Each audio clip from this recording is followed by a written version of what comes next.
Hey, this is the Strology. I'm Shakira, and today I want to discuss the upcoming eclipses this month, including the one on Friday, February 10th in Leo.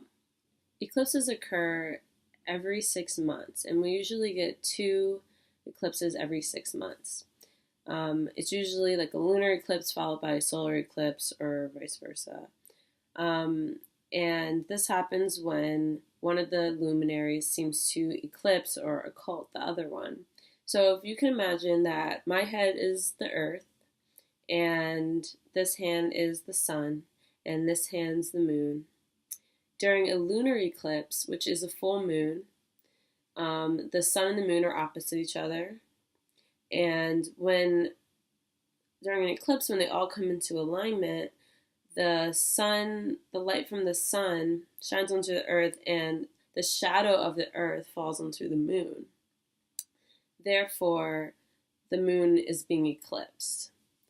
And when there's a solar eclipse, the light from the sun is being eclipsed by the moon. So again, my head is earth, and here's the sun, and here's the moon. And this occurs on a new moon when the sun and the moon come into alignment. So the light from our sun is being eclipsed, shadowed by the moon.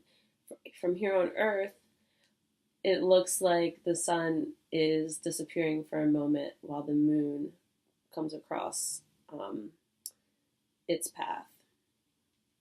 Hope that makes sense. So, why does this matter?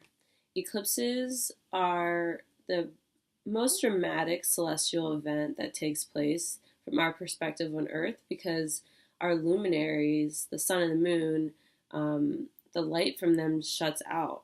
And it's pretty dramatic if you think about it.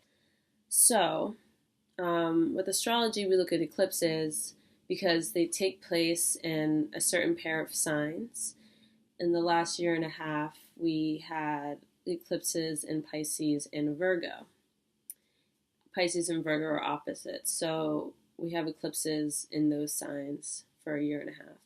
The eclipses are now starting to shift into Leo and Aquarius, that axis.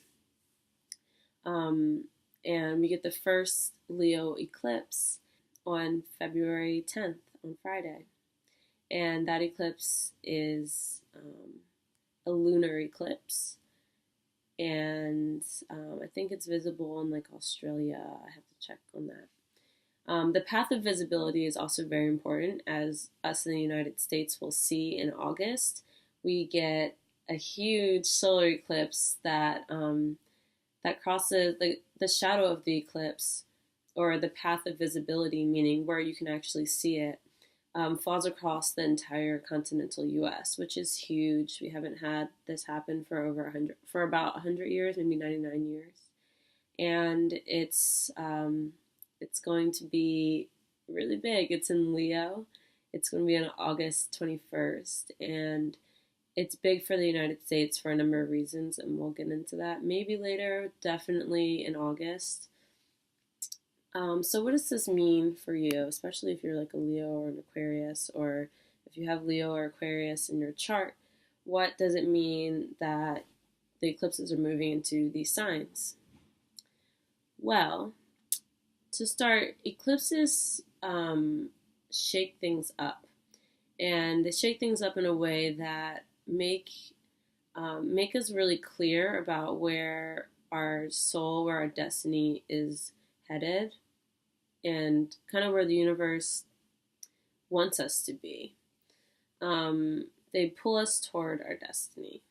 If you picture again an eclipse, like the moon going across the sun and blocking the light of the sun, or the sun and the moon being opposite and the earth's shadow blocking the light of the moon, you can kind of think of this as like a cosmic channel change. So we're getting this, constant information from the sun, our life source, and it's beaming us this certain, you can say channel, like a radio channel. It's giving us this information. When we get an eclipse and, the moon blocks that light for a moment of time, and our sun goes dark and then reappears, you can look at that as a cosmic channel change, changing the radio station, and we get a brand new set of information being beamed at us. That information can be determined by the sign that the eclipse is taking place in. So again, it's kind of a call to get us back on track. Eclipses have a lot to do with our destiny and our spiritual evolution and where our soul wants to be headed in this lifetime. And basically, if you are not on track, if you have strayed away from your path, eclipses will make it abundantly clear where to go to get back on track. It will make it clear, first of all, that you're not on track, even though I'm sure you will already know that.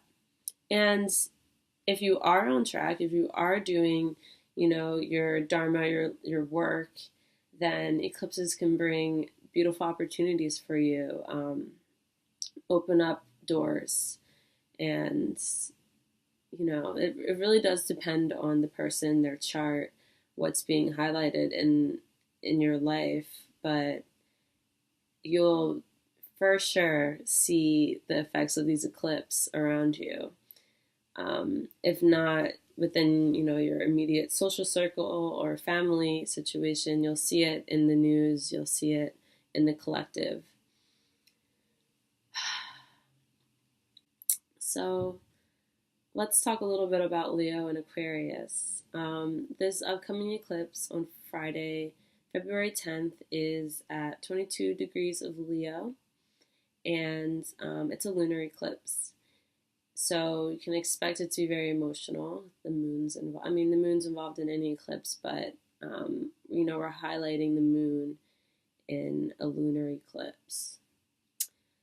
Leo has a lot to do with our natural talents and gifts and abilities, and it's where you shine. The sun rules Leo, so it's where in your life that you shine. It's where it's your ego consciousness as well. It's what are your natural gifts and abilities, and where do you find joy? Leo is also about love and romance, and kind of like that childhood natural bliss and joy. Another way to look at Leo is in the collective. It represents our royalty, our leaders, our authority figures, and it can also deal with gold and just like royal high status type of things. With eclipses, you always have to look at the opposite sign, both signs involved. The opposite sign in this eclipse is Aquarius. So the moon will be in Leo and the sun will be in Aquarius. They'll be opposite each other. The earth is in between. This is what's going on this Friday. So the sun is in Aquarius, and Aquarius has to do with the collective. So again, you're looking at the opposites. Leo has to do with me, my talents, gifts, and abilities, and how I personally shine. Aquarius, opposite of that, it's about the collective. It's about you in context of the larger group, the larger whole. It has to do with humanity as a whole and humanitarian efforts. It has to do with innovation and technology, things that benefit the entire collective. It's an air sign, and it definitely has to do with ideas and, again, innovation. It also has to do with rebellion and rejecting the status quo, rejecting authority, and doing what's right for the group as opposed to the individual. So while we're having eclipses in Leo and Aquarius all year and into next year, we'll definitely see this theme, this reoccurring theme of the individual versus the collective, the power of one versus the power of the whole, and the 1% versus the 99%. That's Leo and Aquarius. So again, eclipses will clear things up and make you understand and see the things that will lead you in the right direction. So definitely pay attention and look out for these signs from the universe as to where you should be heading.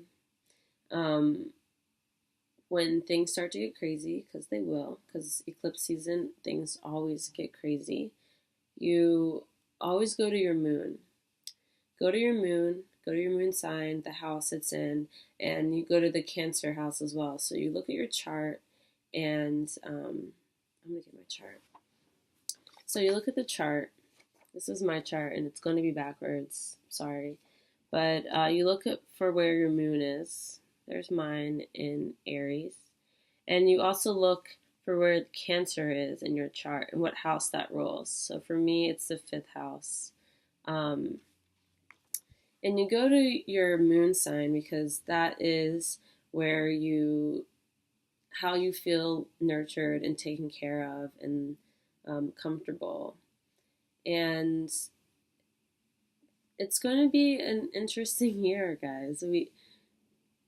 There's going to be a lot going on in the collective, and many of us, especially those of us who are very sensitive, are going to be picking up on a lot of these energies, and it's going to be very fast moving and very fiery and unpredictable. So the best thing you can do is figure out how to nurture yourself, care for yourself, and stay centered and balanced. And I'll talk about this more in the 2017 forecast, but go to your moon, go to your Cancer house, and I have a video about how to use your moon for self-care and self-nurturing. So again, pay attention. There's a lot of fated occurrences that happen during this time, and you can meet people, like people you meet, new people that come into your life during eclipse seasons tend to be very influential in your life. So pay attention. Look at your Leo and Aquarius axis. So this is the Aquarius, that's Leo, and look to see if you have new planets there or what houses those two signs rule for you, because that's where the eclipses are going to be taking place, and that's the area of life they'll be affecting you in. And yeah, listen to the universe. Listen to what's being brought forward, and take care.